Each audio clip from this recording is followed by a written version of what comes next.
Good morning, dear students. Today we will do the difficult words, word meaning, and book exercise of chapter 8. We have read the chapter in the orchard. In it, we have read about the fruits, growth of the fruits, cutting, and how the fruits are beneficial for us. We will once again read this last stanza. Our body needs protein, fat, carbohydrates, vitamins, minerals and water for a healthy growth. हमारी body को protein, fat, carbohydrates, vitamins, minerals और water एक healthy growth के लिए चाहिए होता है. सेरेल्स जो कि अनाज होते हैं such as wheat, rice and maize give us carbohydrates. जितने भी हम ये अनाज खाते हैं ना, गेहूँ, चावल, मक्का, इनसे हमें क्या मिलता है? कार्बोहाइड्रेट्स मिलता है. Fruits, vegetables, milk, meat and fish ये सब हमें क्या देती हैं? प्रोटीन, फैट, विटामिन्स और मिनरल्स देते हैं. फ्रूट्स और वेजिटेबल्स हमें विटामिन्स और मिनरल्स देते हैं. For a healthy body we should include each of these in our food. एक हेल्दी बॉडी के लिए हमें इन सब को अपनी डाइट में शामिल करना चाहिए. So difficult words are orchard, ladders, pickers, branches, overhead, hanging, hole, flowering plants, protect, blossoms, appearing, relish, minerals, vitamins, digestion, carbohydrates. You will write these difficult words in your English notebook. With this, first of all you will write chapter 8, then name of the chapter, then difficult words. The first letter of the difficult words will be small. We will write first letter, capital letter whenever we write a sentence, but in the difficult words we will write first letter small letter. Only in difficult words we will write the first letter small letter.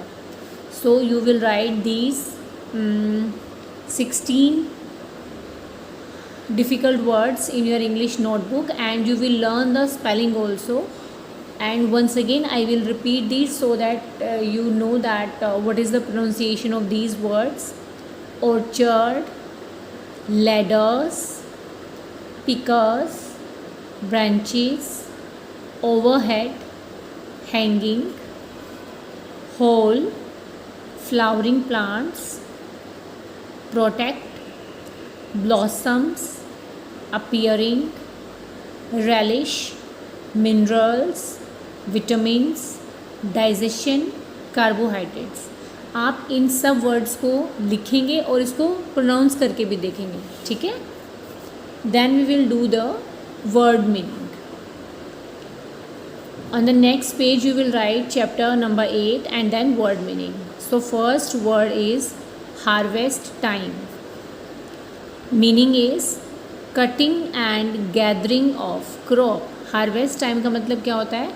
Crops को cut करना, और gather का मतलब क्या होता है? इकट्ठा करना. जब हम क्रॉप्स को कट करके उसकी छोटे छोटे सा उसको एक जगह इकट्ठा कर देते हैं ना, उसको हम बोलेंगे हार्वेस्टिंग टाइम्स. स्वे, मूव स्लोली. स्वे का मतलब क्या होता है? Move slowly. Overhead, above your head. आपके सर से ऊपर अगर कोई चीज़ तो हम उसको क्या बोलेंगे? Overhead. Case, covering. Fruit case हम खाते हैं ना, तो जो फ्रूट की covering. Then flowering plants. Plants that produce flowers. Flowering plant किसको बोलेंगे? वो प्लांट्स जो फ्लावर्स को प्रोड्यूस करते हैं, फ्लावर्स को उगाते हैं, उनको हम क्या बोलते हैं? Flowering plants. Blossoms, flowers. Blossoms का मीनिंग क्या होता है? फ्लावर्स. रेलिश, रेलिश का मतलब होता है ग्रेट इन्जॉयमेंट, बहुत ज़्यादा मज़े से कोई चीज़, मज़ेदार कोई भी चीज़, ठीक है। Digestion, process of digesting food, जब हम खाना खाते हैं तो जो हमारी बॉडी के अंदर डाइजेशन प्रोसेस का मतलब जो भी हम खाना खाते हैं उसको डाइजेस्ट करना, उसको पचाने का काम करना। Then cereals, grains that can be eaten. Cereals कौन से होते हैं? ग्रेन्स। ग्रेन्स का मतलब अनाज, दाने, अनाज जो कि हम खा सकते हैं, तो उसको हम क्या बोलेंगे? Grains that can be eaten, cereals. Once again we are revising it. Harvest time, cutting and gathering of crops. Sway, move slowly. Overhead, above your head. Case, covering. Flowering plants, plants that produce flowers. Blossoms, flowers. Relish, great enjoyment. Digestion, process of digesting food. Cereals, grains that can be eaten. So you will watch this video carefully and you will write these difficult words 16 and you will learn the spelling of these difficult words. Then on the next page you will write these 9 word meanings, and after the writing part you will learn that word meaning side by side.